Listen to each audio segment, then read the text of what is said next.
Have you ever tried to use your debit card to buy something just to have it declined? When you checked with your bank, it turns out you don't have enough money in your account because something came out you didn't know about. If that has happened to you and you don't want it to happen again, you have come to the right place.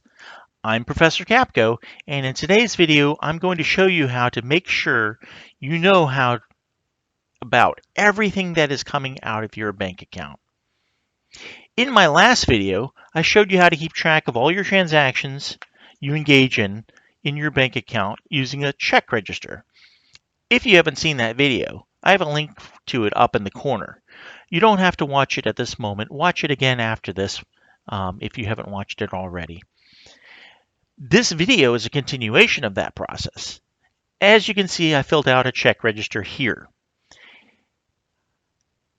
I have a starting balance, and I've added any deposits that you know about, and I have subtracted any checks, debits, or fees that I know about. That I know about is the key. Our process is not complete unless we also check for things that we don't know about. There are two ways to do this. First is to check your bank statement when it comes in the mail. That is the old-fashioned way. You can only do it once a month when the paper statement arrives. But many of you have opted not to receive a paper statement, and a better way is to check using your online banking, either on a computer or on an app on your phone. I recommend you use this method to check your account at least once per day. That way you can catch any mistakes or things that you may have forgotten about, or any fraud right away. That will give you a chance to be in the best position to avoid any problems at your bank. Let's pretend that my printout here is we're actually looking at an online account statement. We want to match each transaction to the transactions listed on my check register that we prepared in the last video. As you can see, I bank at Second Bank. Most people bank at First Bank. I chose to bank at Second Bank because, hey, I get better rates there. So let's look at our transactions. They have a beginning balance here listed, and they also show all the transactions. Mind you, the transactions may not be in the same order as they appear on your check register. They will appear in the order in which the bank processed them. So let's start comparing things as we go through the line. So the first thing that the online register shows is a $1,000 deposit. So I'm going to go ahead and see if that's here. Yes. And that was on the 15th, and that matches. Again, the dates may not always match exactly because there may be a delay in processing, but I always write it down right away in my check register.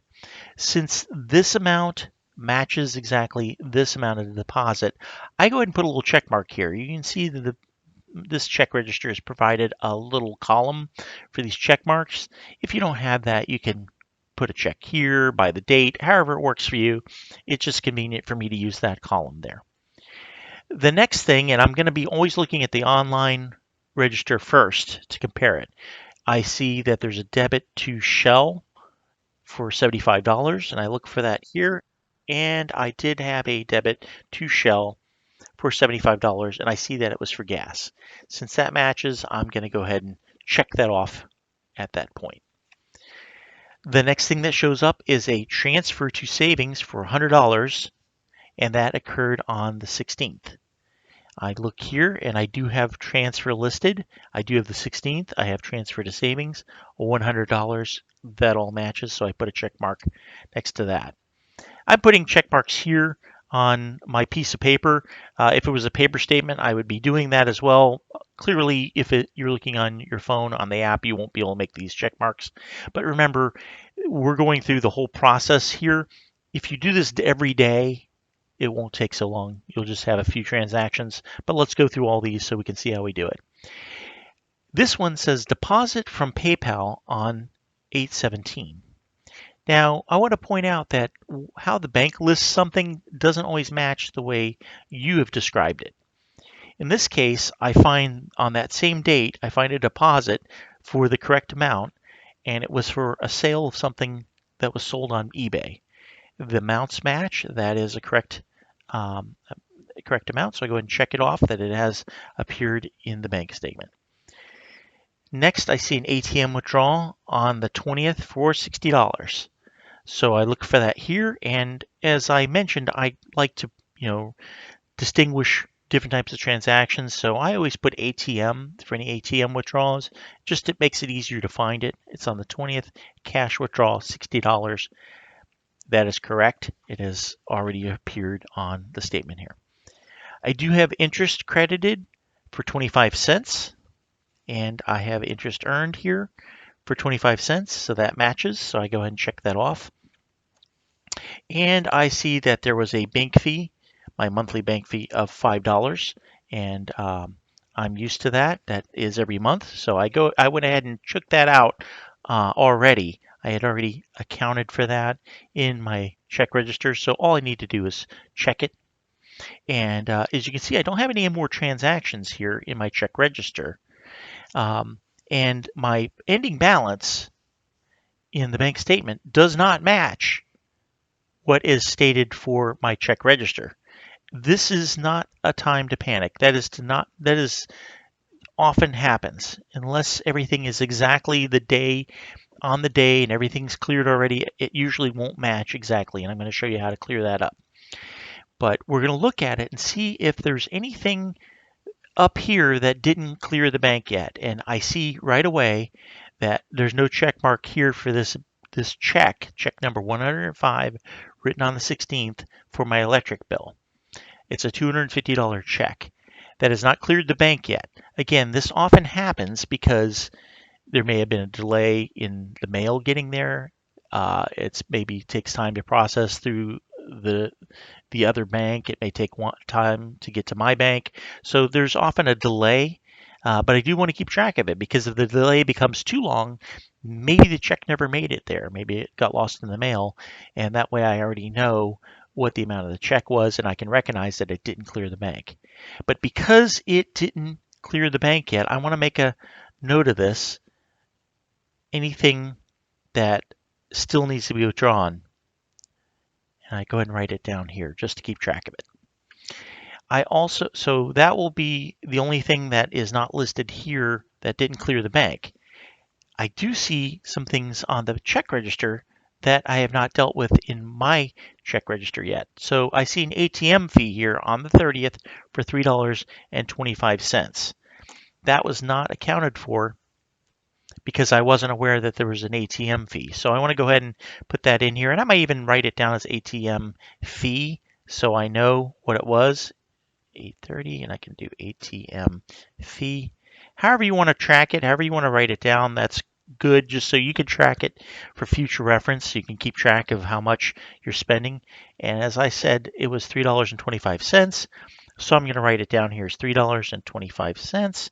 And in our usual strategy, I'm going to write it down $3.25. And let's go ahead and do the math. We'll use a calculator to make sure we're extra accurate. We had $1,065.75 here. We have to subtract out the $3.25. So that gives us a new balance of $1,062.50. Now, because this has already appeared in my statement or my online transaction, I go ahead and put a check mark here because that's already been accounted for. There is something here that I had forgotten about. I had a subscription that auto-renewed, and it comes in annually and charges me $120. I often forget about these, so I need to account for that. So I'm going to go ahead and take the subscription. So if we want to go subscription or however you want to write it, so you remember what it was, and I'm going to auto-renew. And things such as my gym, I have a monthly payment to the gym, and then once a year I get an additional membership fee. I have to always remember to put that down. It's helpful to put that on your calendar, so when it gets to be that month again, you can go ahead and account for it and go ahead and withdraw it or take it out of your check register, so you're not going to have a bad surprise later. So let's go ahead and subtract out the $120, and we have a new balance of $942.50. And because that already cleared the bank, I put a check mark here. This way we know how much is in there, and we won't have a nasty surprise where we maybe write a check against it thinking we have $1,062.50 when we only have $942. So we've accounted for everything here, but as you can see, our final balance still doesn't match. The bank says we have this much in our account, but we know we really only have that amount. What's the difference? Well, in this case, it's the one check that hasn't cleared. Maybe there's more than one check, but in this case, it's just the one. So I'm going to go ahead and subtract that from here to make sure that it balances. So I take that and I'm going to go ahead and put in the bank's balance as $1,192.50, and I'm going to subtract out the $250. That's that one check, and I have $942.50. This matches that. And because it does, one thing that I like to do is I put a check mark here, or however you want to designate it. That way I know that at this point in my check register, it balanced with the bank. Everything was correct up to this point. That way, going forward, if I do make a mistake, do have an error, and it happens. We all maybe type in a number wrong, punch it into the calculator wrong, we write in the numbers backward, we transpose numbers, we just forget something. We know that we can go back to this point, and it was correct up to here. So we don't have to go back forever. We just go back to here. We know it's correct, and if there's a mistake, it has to be something later than that. Now, we spent a lot of time going through this, and you might think, oh, Professor Capko, I can't do that every day. You don't need to do all of this every day. This would be more like if we got a statement at the end of the month, and it would take time to go through the entire statement. If you do this every day, I like to do it in the morning, so I start out my day knowing that my checkbook is balanced. You only will have a few transactions. Whatever transactions occurred the day before, you've written them down. So all you're doing is checking, did they match what's in the statement or match what's on the app? If they do, check them off. You're done. You're done. That way you'll be able to check if there's any errors, any money coming out of your bank you didn't know of, or if there's a fraudulent transaction. I had once my debit card information was stolen somehow. Maybe it was off a skimmer or something like that at a gas station, and a large transaction occurred several thousand miles away from where I am, and it withdrew a large amount from my account using that debit card number. Because I check that every day, I caught it immediately, was able to notify my bank. My bank froze that debit card, issued me a new one, and I was able to go through the process and get that money put back into my account. Had I waited, had I never checked, that money would have been gone forever. There is a limited amount of time you have to report that type of fraud to your bank. Check with your bank so you know what that is and be aware what their process is. I'm sure there's people out there that don't check their bank account regularly and money gets withdrawn from it and they don't even know. So make sure you're constantly checking your account. I recommend doing it daily, and hopefully you found this helpful. If you have, smash the like button and subscribe to my channel. If you hit the alert bell, you'll get notification when more helpful videos like this one come out. I'd like to get this out to many more people, so spread the word. Until next time, this is Professor Capko. Thank you.